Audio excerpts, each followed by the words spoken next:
Yo, what up everyone? Today I have another solo guide for you guys. Specifically on how to defend boss layers as a solo player with a shotgun. I will be explaining some principles I follow when defending boss layers. I will explain how to defend against one team and multiple teams at the same time. I haven't done a guide in a long time, so feedback on if you guys want more of this content in between my usual highlight games would be greatly appreciated. Also, I am currently trying to grow my YouTube channel to help me on my content creator journey. It would mean a lot to me if you would consider subscribing. It is completely free, and this way you will get notified every single time I upload a new video. Currently only a little bit over 1/3 of you is subscribed to my channel. It helps me a lot to gain extra exposure and to get sponsorships in the future. Anyways, enough with the talking, let's jump to the video and I will talk to you guys next time. Okay, the first thing I want to recommend to you guys is bringing a sticky bomb when you play shotgun as a solo player. The number one objective is getting to the boss layer, killing the boss, and then setting up your defense. Sticky bombs makes it incredibly easy since they kill bosses insanely fast.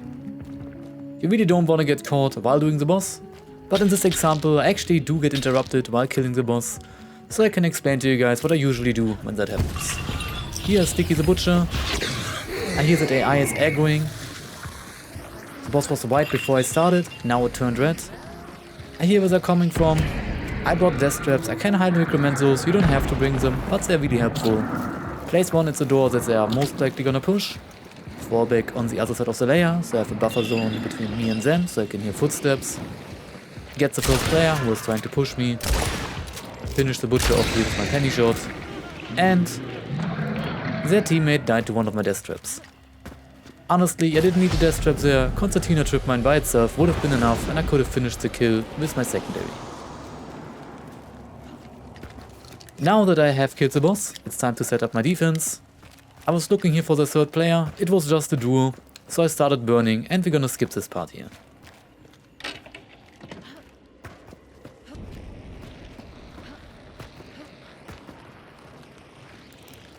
The banish has progressed even further. Currently I'm just waiting for the banishment to finish so I can pick up the bounty and get information where everybody is. I hear that somebody is outside the layer and cooking a dynamite on me, so I fall back in safety where I can't get hit. I also know that they were like directly outside that metal slider, so I'm trying to see if I can maybe get a cheeky pick on them. But overall, I am just waiting to get the bounty so I can get all the information needed so I can start making some plays here. Overall, always keep in mind, when you are defending the bounty, you already did the objective. There's no reason for you to do like unreasonably risky plays here. So just wait for the scan, like you see here, multiple teams around. I see one guy is really close, so I'm gonna try to work some angles here to maybe get a kill on him. As a little explanation what was happening here, I saw on scan that there are two teams. One team is close to the boss layer, like you see here, and then there's one team further back towards the world border. Currently I'm just waiting for those two teams to fight each other, so I can then start to third party the fight. I am working angles here, see if I can get a kill, to maybe get like one team to push the other one because I hear people dying, but I'm just waiting for something to happen so I can then make a smart play of it. When there are multiple teams in a compound and you're defending the boss layer, you always kinda wanna try to wait until those two teams fight each other, because it doesn't matter who you're pushing in that case, the other team will then third party and you're gonna be in a very uncomfortable sandwich situation. Even though I know that they are fighting each other, I'm not overcommitting here and leaving my safe area by the boss layer. There's not a lot of shots happening and I don't wanna be caught down with my pants outside the compound with my shotgun.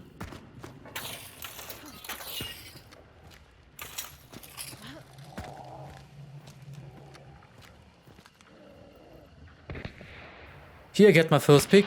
I waited patiently for the perfect lineup and took the fellas out with a nice little headshot. Once I got the kill, I start getting a little bit more aggressive. I scan again for more information and see if I can get another kill and maybe snowball a little bit. After the initial kill, the team that was now in a sandwich situation between me and the world border team panicked, fell back, tried to get into cover, and I could pick up 2 easy kills here. Now that I got those kills, I scan again, get information and see that the team is coming in from the north. It's the other bounty team, so I decide to fall back to the layer. I never left the safety of the boss layer. I can immediately fall back like you see here. So no matter what happens, I can always play close quarter combat if I need to. Now we are back in the same scenario like earlier. Like you see here on the little drawing, we have a team on the south side towards the world border, and now we have a team on the north side currently climbing the metal roof. I fell back into the layer, I'm gonna work some angles here, and I'm gonna basically wait until those teams are aware of each other and are gonna fight each other. I'm gonna peek here, shoot at them, try to make stuff happen, but I'm not overcommitting here. I'm not pushing either team, because no matter what direction I'm pushing here, the other team will definitely third party, and that is gonna be more than uncomfortable for me. I have the bounty, I do not have to move, but I still try to make some plays here. The other bounty team saw that I'm just a solo inside the boss layer, so naturally they start pushing and getting closer, but that is totally in my interest. I have a shotgun, so that is exactly what I want them to do. Also, by pushing the layer, they're exposing themselves a lot to a potential third party by the world border team. So, first a comment by, so they're pushing into my comfort zone, and there's a very high likelihood that we're gonna have an amazing opportunity to third party here in a second.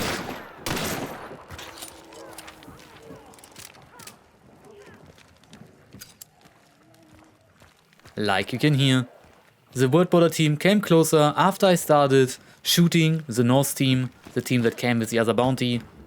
My plan is currently working. Also, as a general advice, not just as a shotgun player, try avoiding repeaking the same angle after you got shot at an angle, because you're gonna peek into the iron sight, which makes it incredibly easy for them to shoot you in the face. So after an initial fight, if possible, try to swap up the angle unless you are very confident that you are going to get a kill. Right now I'm just waiting for something to happen. I'm roaming the boss layer, swapping my angles up, and I'm just listening for in-game audio, seeing if somebody comes close or until the other teams are fighting each other.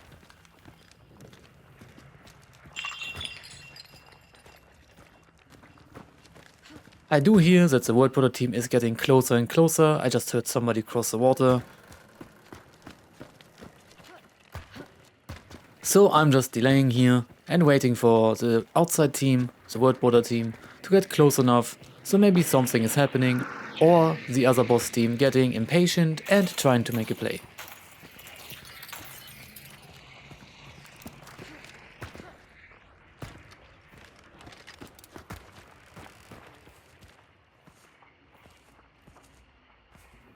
We got lucky here. Both scenarios happened. The world border team came close enough that they started shooting the other bounty team, so this will give me an opportunity in a second here to get some kills.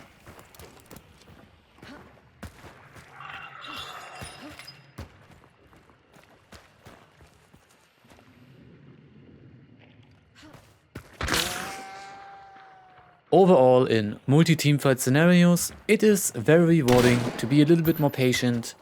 Don't play totally passive and do not peek an angle, but do not overcommit to any kind of push here.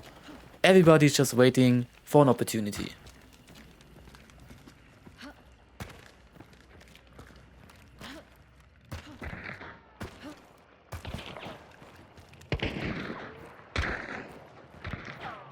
As a little advice here, if anybody is cooking a grenade on you within 10 meters, just push them. Worst case scenario here, they're gonna throw the grenade at your feet and kill both of you. Or, like you see here, you just get an easy kill. I'm insta-burning here for the pure reason to make their teammates do something, make their teammates move, makes their teammates panic.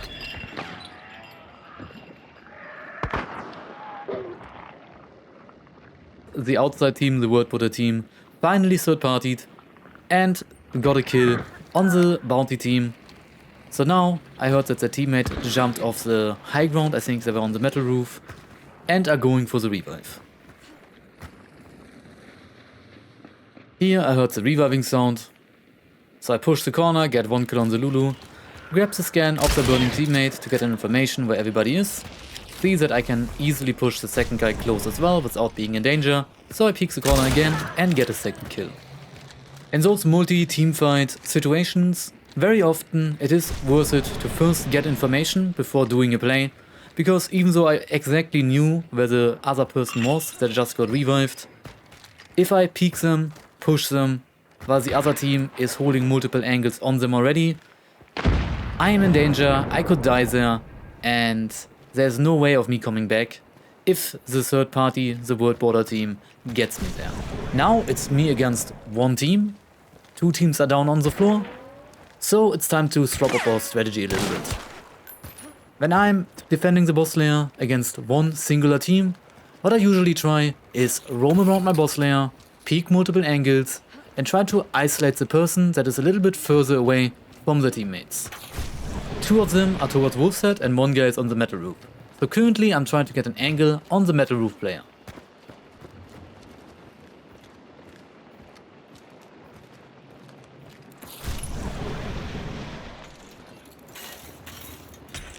While this was a really nice shot, the principle still applies. When you're in a 1v3, you always are gonna look for a 1v1, so you're always gonna look for the player that is the most isolated from the teammates, if it's possible. In this case, this guy was all by himself on the opposite side of the compound, so I could safely play the balcony area here and have a 1v1. Now I am in a 1v2, so I'm gonna pick up the aggression here.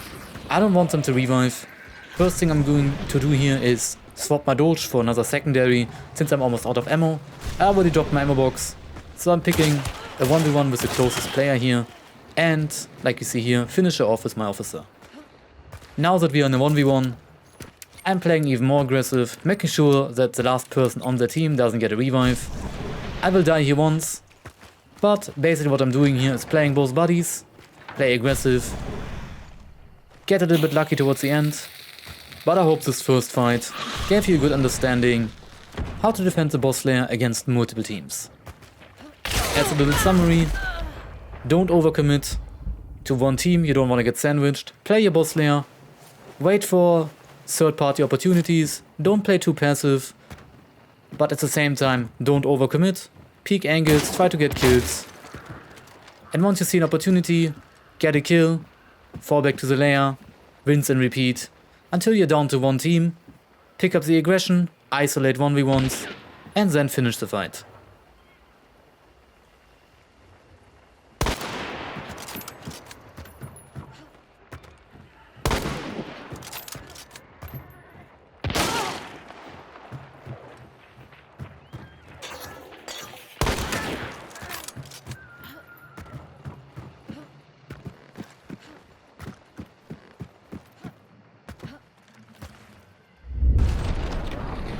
Alright, in game number 2, very similar scenario. Again, we are getting caught while doing the boss. Gladly I can finish it here. Anyone wondering why I'm down boss, I had a fight beforehand in a different compound. Went to kill the boss, and while doing the boss, people pulled up on me. I'm just listening what is happening, avoiding the grenade, and I'm deciding to play this barricaded door here, especially with the shotgun. These barricaded doors are an amazing tool that you can always open and close them, and basically have like a free ambush point whenever you need it. Never forget that when you open a door while crouching, it doesn't make any noise. I get 2 nice kills here. I do not overcommit because I don't know where the third is, so I go back in the layer, redo my crown, and try to listen for information. Even though I'm in a 1v1, I have 0 info where they are, they know exactly where I am. So don't run around like a headless chicken, be smart and just listen for a little bit. Now that they have revealed their position, I realized that fight is not very advantageous for myself, so I fall back into the layer, grab a lantern and burn the teammate to make them come closer. Overall, burning is a great tool to make the last player on an enemy team get into a range where you feel comfortable fighting. Once I went for the burns on the balcony, I got shot by somebody from the binary side that is a completely new team, so I decided to fall back into the layer, place some traps, and wait for those 2 teams to fight each other, or for one team to come closer so I can actually fight them with my shotgun. I don't have a lot of angles to peek here, I have exactly 2 windows to peek from. It is very likely that they're holding them already. While placing my traps, I do hear footsteps behind me at the vote spot, so I decided to cook a nade here and maybe get an easy kill. Now that I did get a kill, I decide to peek the window, because now I do have an opportunity to maybe snowball here, so it's worth it to take the risk. It's very unlikely that they're still holding the window, after one of the teammates just died and I know the other teammate is somewhere by the boathouse. Right now I have 4 bodies to guard and I'm just waiting for one of the teams to do a play here. The boathouse player got suspiciously quiet, doesn't move anymore. That is why I'm expecting a necromancer play here, so I'm just holding both bodies until eventually something happens.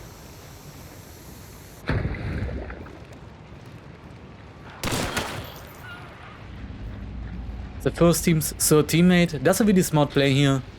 They hear me, fight the other team, get a few kills, so they throw dynamite in the only window I can contest the revive from, and immediately go for the rest.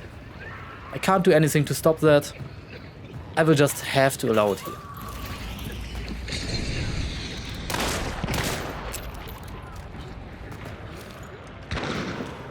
After I couldn't secure a rekill on the first team, I decided to check what the necromancer, the second team, is doing. Luckily enough, I was just in time to catch the necro, and with a little bit of AI help, managed to re-down the white shield. Now that the banishment is done, I can finally grab scan, so I get a better understanding where everybody is.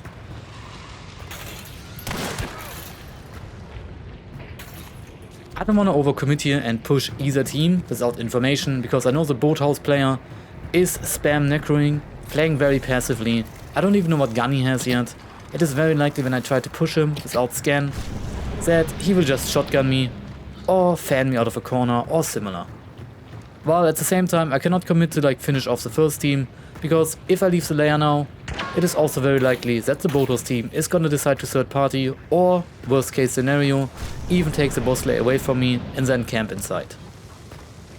So I'm currently just making sure that the boss layer is safe, that it is still my layer, and I have a position to play for.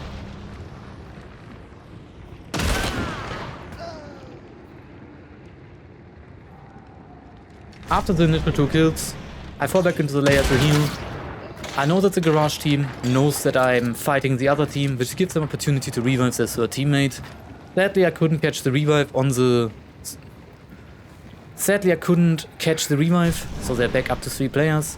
But I can immediately push the Plague Doctor on the balcony here and turn it back into the 1v2 against the first team. I know that one of them is down multiple bars since they burned for a long time, so I only really have to worry about their third player. So I'm deciding to do an aggressive play here and swing the balcony. My plan worked. I knew one of them was definitely one tap, and the other one I can take down with my Dolch here, because I have a semi-automatic rifle that has a very decent 2-tap range, especially with FMJ bullets. Now that I'm in a 1v3 against the boathouse team, I decide to fish for information, see if I can catch somebody off guard, but at the same time I'm not leaving my boss layer. I'm just going outside, looting a body for scan to get information, and then decide how to continue from there. I see in scan that they're kinda cuddled up together, so I don't wanna overcommit here to one singular push. I'm deciding to throw a grenade here to maybe get somebody redowned. I know all of them are missing bars at this point, so even a slight hit of that frag grenade might kill somebody. Sadly I do not get a kill. Get one warbang with my Dolch. Sadly I'm out of ammo, so I decide to fall back into the layer again. Just like a few seconds ago, I do not want to overcommit to pushing that corner. For me to push that corner, I have to leave the safety of any kind of cover, and it's very easy for them to down me, especially since I have to most likely fight 3 players at the same time. So I fall back in the layer from where I can easily isolate 1v1s by playing the better angle. Sadly they tag me, so I have to fall back into the layer here. I know they will go for the revive, they have shown that habit.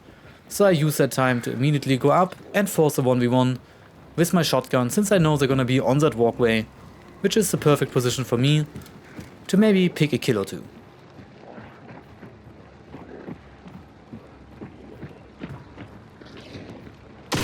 I actually managed to wipe the entire team with my Crowning King, because they seemingly got fed up, but at the end of the day, we won this match by not leaving the boss layer, constantly trying to force 1v1s, isolating 1v1s if possible, not overcommitting to one team, making sure that both teams are constantly quote-unquote entertained, being made aware that I am aware of their existence, so they don't feel comfortable doing any kind of risky play. And I basically kept the control of the fight the entire time, never did a risky play, fell back into the lair, decided to give the enemy team the opportunity to revive since I can always re-down them again.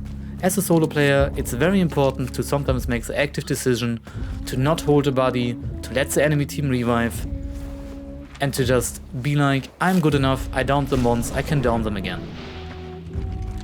It's all about risk management, especially as a shotgun player. Never risk your own life for the sake of finishing a team, unless it is a very high likelihood that you're gonna win the fight, or you're in a 1v1, like in the game before, where you suddenly have a very high risk to reward ratio, but as long as multiple teams are alive, do not risk your life, because there's a high opportunity that even if you trade with the last person on an enemy team, that the other team is gonna take that opportunity, push your ass, and is not gonna allow you to come back. But that is it with the video. I hope those 2 games gave you a good example how I defend boss layers as a shotgun player. Obviously those were really high kill games, but I think they also showcase really well how you can isolate 1v1s, how you can maintain control of your boss layer while not just playing passively, and when and how to put up aggression, and how to like make sure that the outside teams are not bullying you, but you are actively controlling the fight. But we're at the end of the video. Thank you for watching. I hope you enjoyed the guide. Let me know what you think about this format. I haven't done one of those guides in a while. I want to bring them back, so feedback would be highly appreciated. Even, you know, what else you would like to see in the future. I will probably do more solo guides, since it is the content I do stream the most. But if you have other ideas, let me know. Sniper guide, shotgun guide, rifle guides, maybe clutch guide or anything like that. Let me know in the comment section. Love you guys, see you next time, and have a good one.